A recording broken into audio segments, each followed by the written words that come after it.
If you play someone like Incineroar, who probably has like the best throws in the game, with 3 of them killing and 1 is a solid combo starter and kill setup, it's easy to forget that kill throws are pretty much a privilege, and combo throws, although sort of common around the roster, aren't something we all have. Marth and Lucina, for example, don't get anything other than an up air or a back air out of down throw at very low percents, and up throw was murdered in the transition from Smash 4 to Ultimate because it used to be an if all else fails use this throw, and now it just doesn't work unless you actually somehow manage not to kill it to 100%, or if for whatever reason you're just going out of your way to kill with it. So if you're like me and you main someone that has throws that don't kill and don't combo, how do we make them work? Okay, so just basically, you all know what grabs and throws do, sure, but what does optimized throw gameplay look like? Well, assuming your throw game is perfect and you're getting tons of openings for grabs, throws, apart from setting off for combos or guaranteed KOs, serve as tools for strategic control and manipulation of the match's flow. At least that is what ChatGPT said about them. Okay, so thanks AI for those couple sentences, but what does that even mean? How can a poop-ass throw like this one dictate anything? Are they worth going for, or is ChatGPT trying to make us feel better for not getting anything off our grabs? Okay, so this one's pretty simple, and the transition between this point and the next one is going to be a little awkward because it's going to take me like 30 seconds, including me saying this sentence. But as much as pressuring shield is a good strategy, avoiding using your grabs at all costs is going to make you predictable, in the sense that people will always know you'll be landing with an aerial, or that you'll be doing an attack out of shield, or that with the right timing they can shield pretty much anything you throw at them, which is bad. A universal thing we all benefit from regardless of our main is that throws, when used appropriately, make it so your opponent will hesitate to shield more as a result of you mixing up what you want to do wherever you have an opening. Sometimes going for a grab will be the only thing you'll be able to go for, because they come out really quickly, and even fighters with frame data as amazing as Cloud or Lucina still have to settle for going for a grab instead of an attack.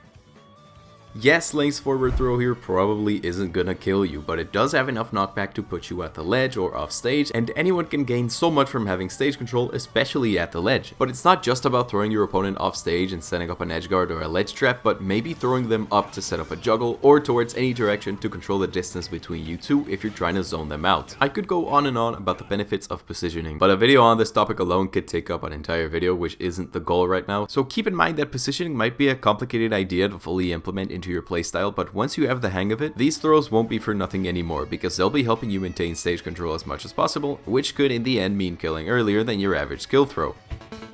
Weak throws that don't combo might not seem like they set up for a follow-up, but if you play it right, you can bait out an option and punish whatever your opponent does. Mario's forward throw is a perfect example here because it doesn't actually set up for any true follow-up, but for some reason a lot of scrubs feel the urge to jump only to get spiked by forward air. And if you're in this situation and you don't jump, Mario can catch up to your mix-up and instead run off forward air or hit you with anything else. These sorts of throws won't combo, but they set up for mix-ups and guessing games that can still get you the kill. Weak throws like these can also set up tech chases in platforms or on the floor if they don't buffer out a jump or an aerial. If you play online a lot, there are a lot of opponents ranked high in Elite Smash that mash air dodge immediately after they're thrown, so keep that in mind because it's so easy to punish them with these sorts of throws.